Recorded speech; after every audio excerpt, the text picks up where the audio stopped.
I'd like to thank you for agreeing to sit for an interview with me. How's that? I'd like to thank you for agreeing to sit for an interview. And we're going to start off at the beginning. Before you joined the Army, what did you do? Were you in school or? No, I was out of school, but I was working in a factory. And my birthday was to come up in January of '43. My birthday was on the 15th. I got word that I was to report to an induction center. And by February the 1st, I was already in the service. So they gave me 15 days leeway to get in. So I went in January, and I went to Fort Knox, Kentucky. Had my basic training. Then I went to the 12th Armored Division in Tennessee when they was on maneuvers. And that was in the last of May, I think. And then they put me in the S2 section. I was the driver of a half-track in the S2 section, and I stayed with the 12th Armored Division until they disbanded in '45. Okay.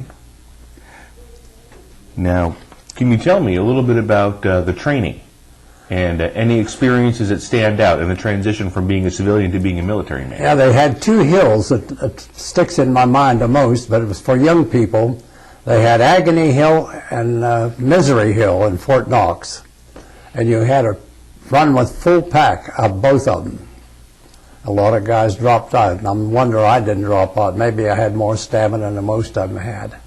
But I went through all that, and we had learned to drive tanks and half-tracks and everything that they had there then, how to shoot the big guns and everything. Now, you said you were at the 12th at Camp Campbell and Camp Barclay. Tell me about the trip across the Atlantic. About where? About the trip across the Atlantic to England. Yeah, we went over in a convoy. I think it was 35 or 40 ships in a convoy, and we were on the flagship. They called it the Tasker H. Bliss. And when we landed in England, we landed in a place they called Tidworth. You've probably heard of that before, too. And I don't know how many weeks we were there, but we weren't very, very long. And then we loaded up and went to France, because I drove a half-track onto the LST. And don't ask me some of the towns that we went to, but I know we was never billeted on the inside. At least I wasn't. We was in pup tents, and it was terrible. That was in Cherbourg, I think, yeah.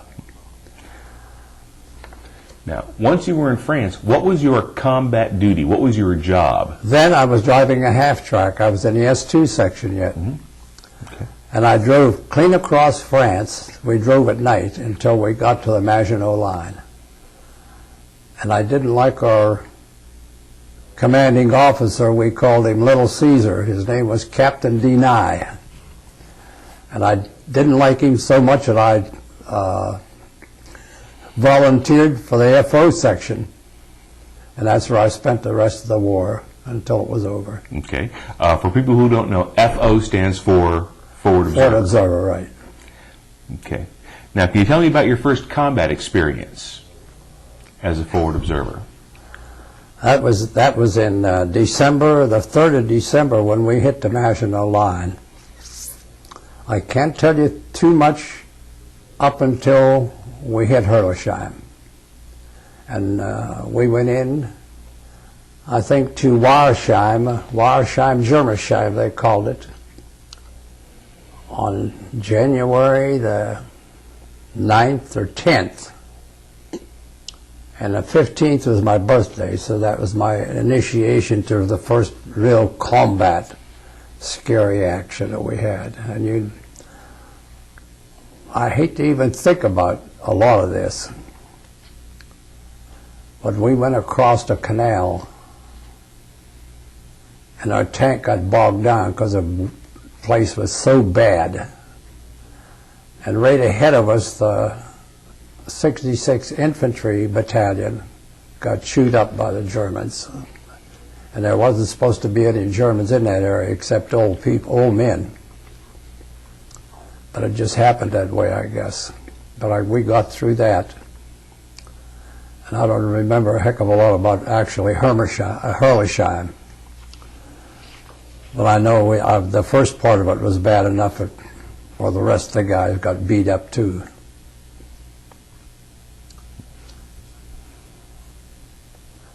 And after that, we lost so many men that we was replaced by, I think, 2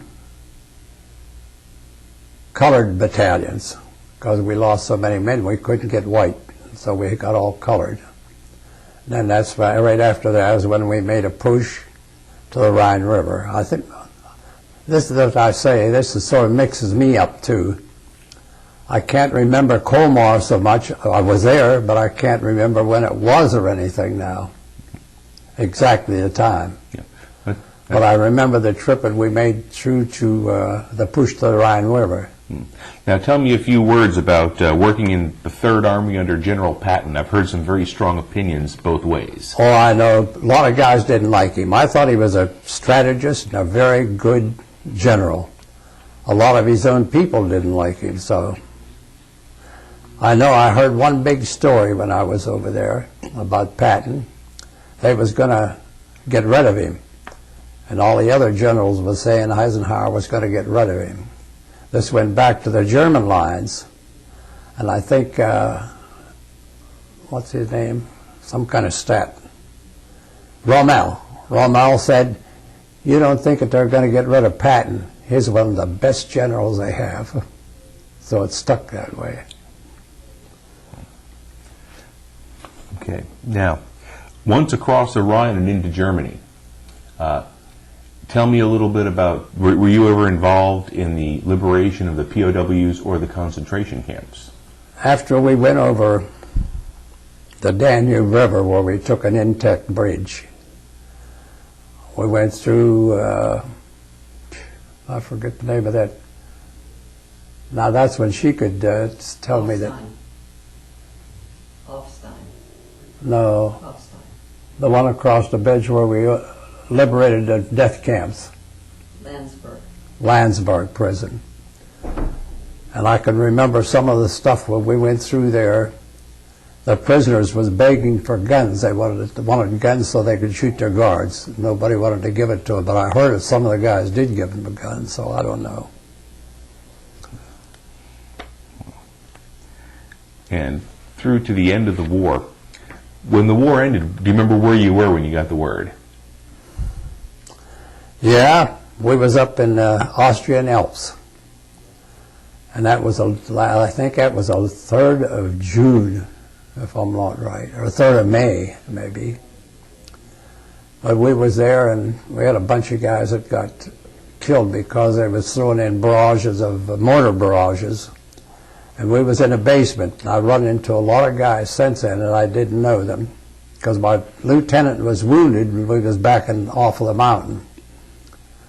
And me and my buddy said, Charlie Hancock said, "Let's get out of here." And we were supposed to go, we did go out of there. And he was sort of a big brother to me then because he was way older than me. He said, "Let's go to the barn." And something told me not to go to the barn. I don't know what it was. But he went to the barn. I went to the tank. And they threw in another barrage when he was in the barn. And he got killed. The last day was up front. He didn't get killed by a mortar, but they was throwing in the mortars, and they blew up a lot of the barn, the 2x4s, and that's what killed him. One of them went through him. So that was the end of the war for me, too. But on one of them experiences, on one of them drives, we liberated one of the P-51 pilots that was wounded and everything else. And he came into Abilene or someplace and thanked us for saving his life. Now, another question about the people you met during the war. Any interaction with the British civilians? How did you find them? No, not really. I was tied up because I was a gunner on a tank also, and you're tied up a lot. And I wasn't out of the tank too many times when we was making all these pushes. But sometimes I got out. And our last drive, I got to tell you this, I just run into a fellow who was going on the Autobahn. I think that was a 68-mile run it. We was made in 8 hours or something when they blew the bridge out in back of us. And I was out of the hatch on top taking pictures going down the road, the Autobahn, and a fellow in back of me was in a half-track, and he was trying to get my attention, and I didn't know that for years in here, but a couple of years back, he come up to me and he said, "Don't you remember me trying to get in contact with you?" And I don't remember, and here he followed us. He was in a half-track, driver in a half-track, trying to get my attention. I paid no attention. That's about all I can tell you until I volunteered to stay in Germany for another year. But I have to tell you this, after the war was over, we was in a little town by the name of Gingen on the Brenz. And one day the first sergeant came in and he said, "Benek, commander wants to see you. Colonel Hoffman wants to see you this morning." And I said, "Now what'd I do?" But I got dressed and went and reported to him, and he says to me, "Corporal, how'd you like to be my chauffeur?" And you know what I felt like then, holy smokes, what's going on here? He said, "Because next week we're going to the Riviera for a month." So that's how I ended up the war there. And I told him, I said, I don't want to go home yet because there's nothing at home for me. So he says, "Okay."